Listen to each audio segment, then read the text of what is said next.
The future possibilities for our species, along with the millions of other species that we selfishly share the planet with, were significantly changed on Monday, July 16th, 1945, at precisely 5:30 a.m.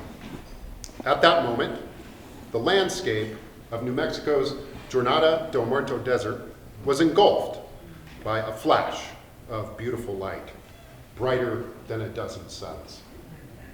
That beautiful light was caused by a very ugly explosion that was 10,000 times hotter than the surface of the sun. So hot, in fact, that every living creature within a 1-mile radius of ground zero was annihilated. And the very ground itself, the sand, was instantly transformed into jade-colored glass. Rising above all the destruction was a towering and ominous 40,000-foot mushroom cloud.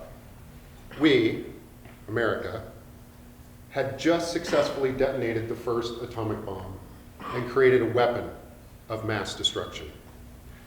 Whatever future could have been imagined up until that point now included destroying the world. Not even Robert Oppenheimer, the head scientist for the Manhattan Project, which created the bomb, fully comprehended this until moments after that first test blast, when he reportedly uttered this line from the ancient Hindu text, the Bhagavad Gita: "I am become death, the destroyer of worlds." His test director, Ken Bainbridge, was a bit more blunt. He simply had this to say: "Now we're all sons of bitches." Turns out they were both right. In light of the birth of the atomic age, I have 3 scenarios for the future of our species to share with you, beginning with the most obvious: extinction. In this scenario, we go extinct, just like the billions of other species that have gone extinct before us. Extinction is actually quite common, with 99% of all species that have ever existed on Earth having gone extinct. So congratulations, you're all 1%ers when it comes to the game of life. The ways in which we might go extinct are incredible.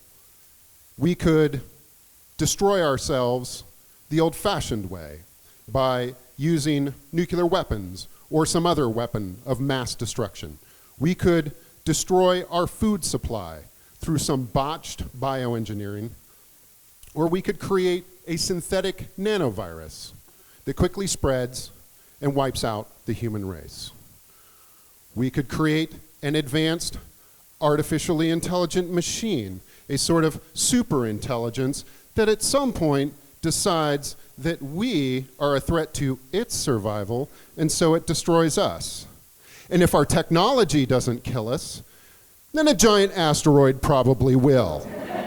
Like the one that wiped out all the dinosaurs and 70% of all species some 66 million years ago. Now, asteroids of that magnitude collide with Earth about every 100 million years. So don't worry, we have some time to work this one out. The ways in which we might destroy ourselves or be destroyed seem endless, which is perhaps why this extinction scenario appears to be the most likely. Not to mention that Hollywood keeps churning out movies about these disaster scenarios, usually starring Bruce Willis. Okay, now that I've got that very cheery scenario out of the way, here's scenario 2, Utopia. We get our act together. We stop fighting and start working together. We solve problems rather than create them. Right? We start saving the planet rather than destroying it. We avoid the giant asteroid. And our species survives and thrives into the deep future. And by deep future, I mean millions of years. In fact, in this scenario, our species survives for so long that our descendants are still here when the sun runs out of all of the hydrogen it's burning in its reactive core and swells to a red giant. When that happens, all the oceans will boil, causing a runaway greenhouse effect. The surface temperature of the Earth will rise to 750 degrees Fahrenheit and then quickly double as the planet becomes engulfed in a global forest fire that will burn until there is no longer any oxygen in the atmosphere. I think it's pretty easy to imagine how we might fare under those particular circumstances. All life on Earth will perish in the crucible of the expanding sun. We know this is the fate of our sun because we've observed other stars in our galaxy die in this exact same way. In fact, one star dies every year right here in the Milky Way. Now that may not sound like much, but when you consider that there are an estimated 100 billion galaxies in the universe, then that's 100 billion stars that die every year, some 10,000 of which will die just in the time it takes me to finish this talk. Hopefully they don't die of boredom. The larger stars explode in these massive supernovas, and the smaller ones, like our sun, expand into the deadly red giant, and then contract and compact down into what astronomers call a white dwarf. This cycle of life and death of stars, this cosmic game of thrones, if you will, has been going on for a very, very, very long time, and thankfully so. All the essential elements for organic life, carbon, oxygen, hydrogen, nitrogen, these are all forged in the death of stars. You and I are, as cosmologist Carl Sagan famously put it, made of stars. Scenario 3. We continue to advance our technology to the point that we're capable of leaving Earth and heading out to a cooler and more inhabitable corner of the galaxy where we can continue to live long and prosper. Now, when I say we, I don't mean you or me or even Vulcans. When I say we, I don't even necessarily mean our species. Our descendants will need to be radically different from you and I in order to survive deep space travel and rapid adaptation to the harsh environment of the cosmos.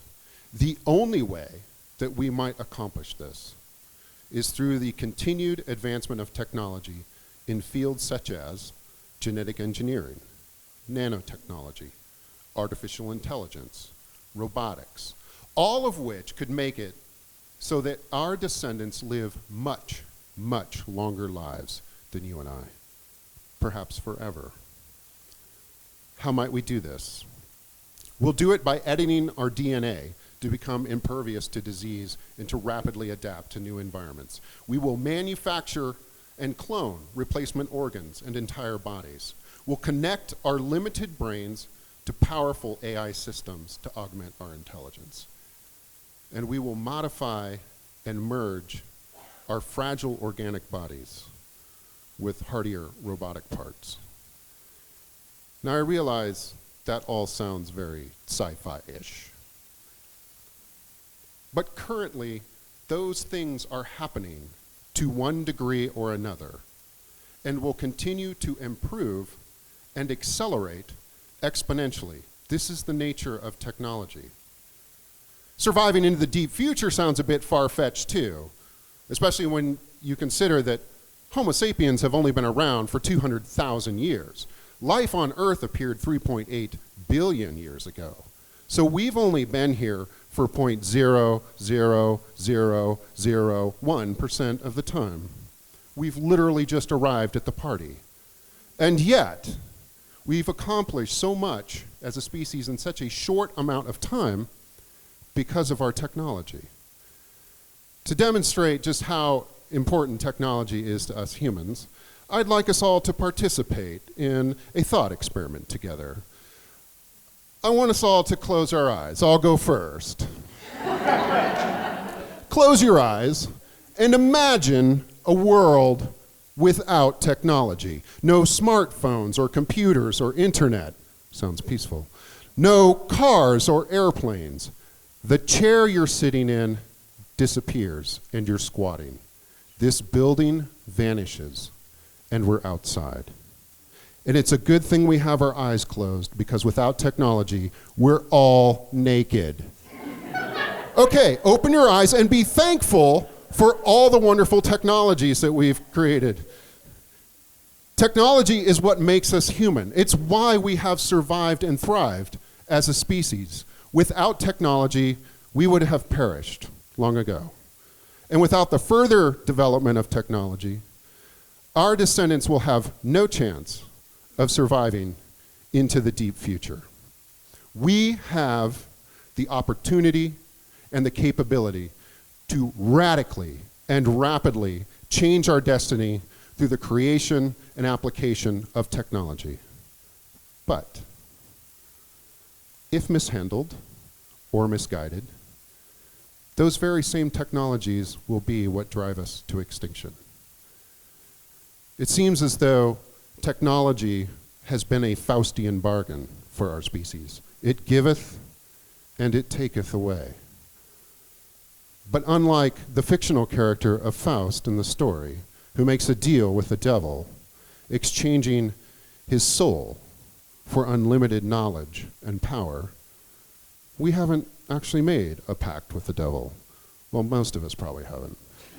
The only pact that we have ever made is with ourselves, and we don't have to sacrifice our morality in order to achieve unlimited knowledge, power, and the possibility of immortality for our descendants.